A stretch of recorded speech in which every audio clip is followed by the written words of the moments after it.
எப்பயும் பெங்களூர் போகிறதுக்கு முன்னாடி ஒரு சில ஐட்டம்ஸ்லாம் வீட்லேயே ப்ரிப்பேர் பண்ணிட்டு போயிடுவேன். ஸோ அதுதான் இது. இந்த தடவை கொஞ்சம் ஹை குவான்டிட்டியாகவே பண்ணேன். ஸோ அப்பா அம்மாவுக்கும் எங்களுக்கு எடுத்துகிட்டு போகிறதுக்கும் சத்து மாவு, கருவேப்பிலை இட்லி பொடி, கருப்பு உளுந்த மாவு. சத்து மாவு எப்படி பண்ணுன்ற வீடியோ வந்து செப்பரேட்டாக நான் எடுத்திருக்கேன். ஸோ ஃப்யூச்சரில் வர வீடியோஸில் உங்களுக்கு நான் ஷேர் பண்ணுறேன். இட்லி பொடி ரொம்பவே சூப்பராக இருந்தது.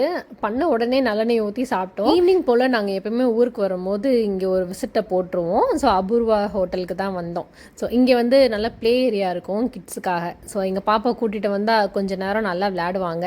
அங்கேயே வந்து சைடில் வந்து அனிமல்ஸ், பேர்ட்ஸ்லாம் வச்சுருப்பாங்க. இந்த ஆடு காஷ்மீர்லேருந்து கொண்டு வந்திருக்காங்க. மாடுலேயே குட்டி சைஸில் இருக்க மாடு, அதுக்கப்புறம் கோழியிலோட டைப்ஸ், அதுக்கப்புறம் பேரட்ஸு. இங்கே வந்தால் டைம் போகிறதே தெரியாது. எப்பயுமே நல்ல ஈஸியாகவே டைம் பாஸ் ஆகிடும். நல்ல ஃப்ரீ ஸ்பேஸ் ஏரியா. பாப்பா கூட்டு வரும்போது நல்லா ரொம்ப ஜாலியாக விளையாண்டுட்டு இருப்பாங்க. இது வந்து பொங்கலுக்கு முந்தின நாள் நைட்டு. ஸோ அங்கே வேலை பார்க்குறவங்க வந்து கோலம் போட்டுட்டு இருந்தாங்க. ரொம்பவே அழகாக கோலம் போட்டிருந்தாங்க. அப்புறம் நாங்கள் ஒரு உளுந்த வடை சாண்ட்விச்லாம் வாங்கி சாப்பிட்டுட்டு வீட்டுக்கு கிளம்பிட்டோம். நம்ம சேனலை இன்னும் ஃபாலோ பண்ணலன்னா ஃபாலோ பண்ணிக்கோங்க. நெக்ஸ்ட் இன்னும் ஒரு வீடியோவில் பார்க்கலாம். Bye friends.